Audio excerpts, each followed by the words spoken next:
So the problem is this, right? If you're a person who has to learn the hard way, you have to understand that you don't have enough time to learn everything, right? So those experiences that you're going to have to go through just to get the lesson is going to be so much more setting back than it is going to be pushing you forward, because you didn't missed out on 17 other lessons throughout this time frame that was told to you, right? So going back to me and my sister, the difference is she wanted to learn the hard way.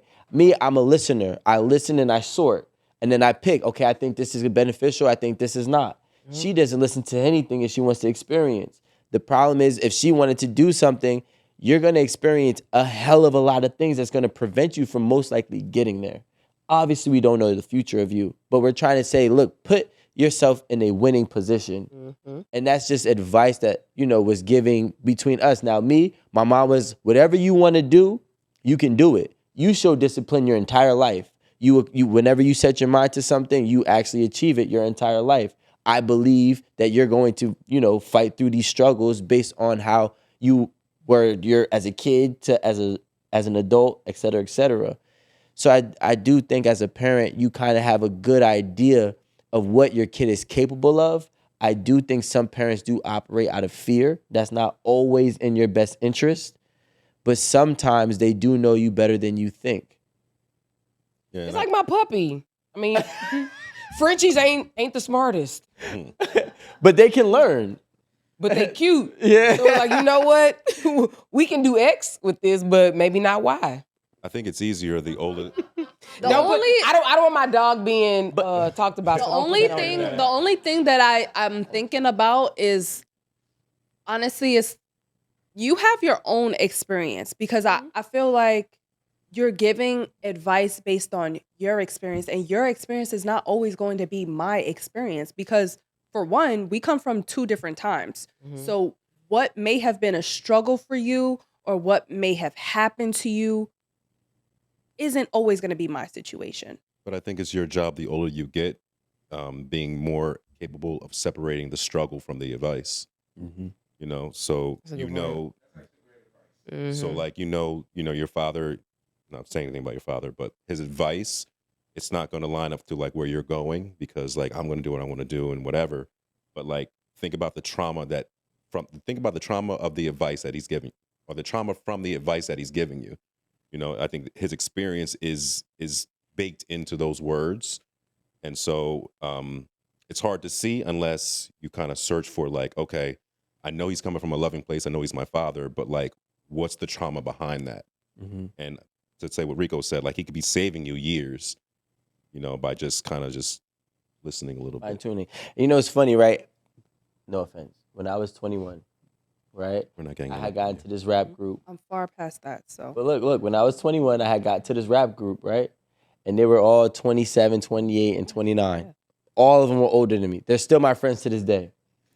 And I would argue with them. Are they still rapping? No. Okay. But I would argue with them. I'm like, y'all don't know what y'all doing. Like, oh, God, I want to do this. This is a great market. They're like, yo, no, it's not going to work, bro. We're trying to tell you.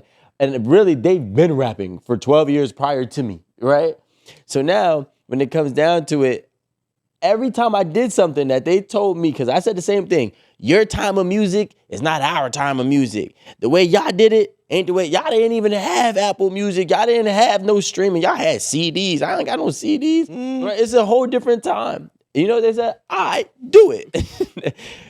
give it a few months, maybe 6 months later, I'm like, yo, you was right. They was like, I know. So like the thing is like, oftentimes we think because we're younger, the time is different, and we try to not validate their experience based on the time frame that they had it, not understanding that the blueprint doesn't really change. Nothing is new under the sun. Right? Oh. I want to definitely point something out, is that just to kind of circle back on the original topic that we were kind of talking about with when it comes to receiving advice, I also think that a lot of people don't take advice when they don't respect you. Yeah. And they don't respect your experience. They don't respect your outlook or accomplishments. Yeah, your accomplishments or lack of, right? Yeah. They don't respect anything that you're offering. So it's hard for them to take what you're saying as what gold. You telling me, baby? You ain't done nothing. Because don't get me wrong, there's a lot of people that do have zero accomplishment giving out bad advice, right? Right? We're not gonna say that that's not a thing, but there's a lot of people that do have great advice, and maybe they're trying to tell you what they learned from their mistakes, Yep. and they're like, "Hey, listen, just don't make these mistakes." Yep. You know, I didn't make it. These are why I fell short. These are the reasons why I fell short. Here you go. These are some tools for you. Mm. But no, because No, I don't think so. there's the old saying that said, "A fool learns from his own mistakes. Mhm. A wise person learns from Others' others." mistakes. Yep. I don't need to go through what you go through. Tell me what you need to tell me. Okay, cool. That was wrong. Got it. All right, cool. That was wrong. Got it. You know what I'm saying? But That's a just what it good is. message could be lost in a bad messenger too. A good message could sometimes be lost in a bad messenger. So what you have to do is you have to find what the positive parts and what the great part of the message is, and not look at the person. Or the Bam. tone Or the tone. Poignant. or delivery. Someone put that in a fortune cookie. Yo, when and your lucky numbers are 11, 22, 44, and 33. Or Well- maybe dumb people still have that Dumb brain. not even dumb brain, but if you think about What? So like the people that we're talking to, if we're talking to people that are younger than us, whoever you give advice to, I think the person you're giving advice to still has like some type of hope. And like when you're giving out advice, you're not coming from a hope place. You're coming from an experience. Yeah. And like so That's take true. your hope out of it and listen, I can tell you exactly how this is gonna go. And they still have the hope that they can twist that fate. But you've done it so many times, that you suffered the consequences so many times that Yeah. you're the king of this, and like the pawns are still trying to like knight up or whatever pawns do, and that's all hope. I'm a poet, so Can I say this I one see it thing? in my head. That's what I'm saying. So and honestly, just when I think about like age and growing, I don't know at what point I was able to distinguish good advice from bad advice, from hating, from somebody's fears Mm. that they were trying that ended up being imposed upon me. Like I don't know at what point I was able to distinguish the difference. But I will say that you don't ever want to be in a place where you don't want to hear others' advice or others' experiences, others' challenges, their successes, because at some point it's gonna connect. At some point it's gonna resonate. You know, I mean, just think about it.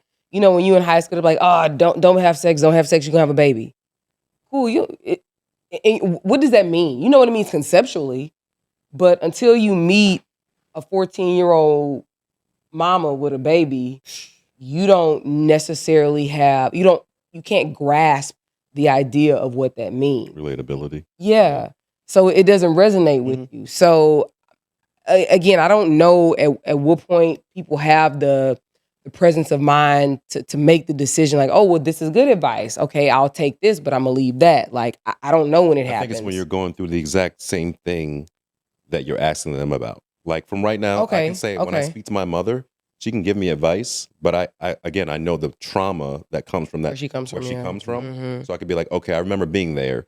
So I know that advice is going to get me here. So like that's how I'm able Okay. to separate it. Okay, I got you. It doesn't make her less or whatever. I just remember being at that point, kind of like stuck in a mindset or stuck in a time. And if you're past that, then you may say like, you know, I know where that's going, so I'm just going to move this way. So I think until you can relate to like that part, that's when you kind of like the light bulb goes off. Okay. I mean, and that absolutely makes sense. I honestly, I just don't want people of like the generation that's like coming of age right now. They're becoming adults to be like just so engulfed in whatever and so opposed to what their elders have to say to them. Elders being, you know, older millennials, younger millennials, well, older Gen Zs, you know, like I don't want exes, you know, I just don't want them to be caught up in this, oh, well, they old, they don't know. Yeah. There is literally nothing new under the sun. Nothing. I don't care what nobody says. And when I was younger, I didn't understand when my daddy told me that or my mama told me that. But like It's because my mom was like, baby, I told that lie 34 years ago. Mm-hmm. I was like, man, she don't know what the hell she talking about. In my head, first of all. But, you know, I definitely want to say it out loud. But you get it as you get older. Like my mind, that's where my mind went. But you can think about that now at 26. I can think about, but it would be hard as hell as a 14-year-old. But That's no, just now I'm saying entering you can high school. fathom it now because you probably watch 21-year-old women be pregnant and struggling, and you look and you some can, 14-year-olds, Yeah. most likely. well, you know a 14-year-old that was I don't necessarily know a 14-year-old. I'm thinking about when I was 14, what the hell I would have been Oh, going yeah, through I got you. Yeah. having Yeah. a kid start in high school. That's I'm true. like, But nah. you can My first job, I was a sophomore in high school, and I would have had to use all of my work money to hire a nanny because there's no way I could have mined a kid and do high school. Like, Yeah. no way. I would that have was to use all that money for a nanny. and a lot of times too, we get into this thing on the flip side of all this. Like you don't want to burn your trust with your word when it comes to giving advice. Great point. And a lot of times the advice is good sound advice, but you've burnt your trust with this person or individual. And it won't land. And it's not going to land. There's kids right now who you're telling them not to be a gang member, but yet they're watching you every day go outside and gangbang. So like for them, they can't see why you're saying don't join the gang, don't be in the streets. Because you do know better, but yet you don't do better. So if you're actively trying to give these people advice, but you're not building trust with them, then they're not going to take your advice. And in fact, they probably look up to you, which is the sick thing, right? Because like they're going to emulate you. And I say this from experience, a recent experience. I kind of touched on this last week with you guys, is that there's kids on the football team who their coaches are smoking weed and doing different types, coming in drunk and coaching them. They're 12 years old, they're 13 years old. These little boys are very impressionable. And then, come to find out, they're telling me these things. The kids? The kids, they're like, yo, can you coach us? Because other coaches are doing this, they're doing that. Wow. And come to find out, literally 1 week after that, Rats? they're in my building. They're at the bottom floor of my building, and they're smoking. Wait, No. the kids or the coaches? The kids, Wait, right? So now we give. what age you teach? Well, Coach? not mine, but I do 8 and 9. But now they have they had between 11 to 13. They had those two groups.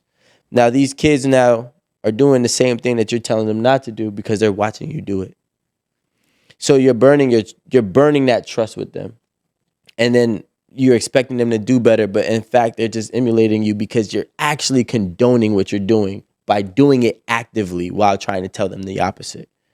Yeah, then they don't work. But It's do not they gonna do work. it in their presence though? No, I mean even it doesn't Come even around matter. them Yeah. probably smelling like bud or smelling like Yeah. Or it Because doesn't- it 11 just- to 13 is actually But even if you take away the fact that Yeah, the age is not a. yeah, they're not like these. We like to I'm think just that that's kids are the stupid. age that I The knew kids about are the weed. most observational creatures on earth, right? Like they observe everything that you're doing. next to a black woman. I just find it crazy that like this is the first time I've ever been in a position where I'm coaching little kids, right? And then mind you, I coached the 8 and the 9-year-old kids. I got the group of kids that were 11 years old and the group of kids that are now the 13-year-olds begging me to be their coach. I never even coached them, right? They've just watched me coach. And mind you, it was no cakewalk for these kids that I coach either. It was hell being raised for when they were wrong too. But there's a respect level and a trust level. And when anybody respects and trusts you to guide them, Right. they're willing to bet on you to bring them to where they need to go. And a lot of times we get advice from people who we just can't respect or trust.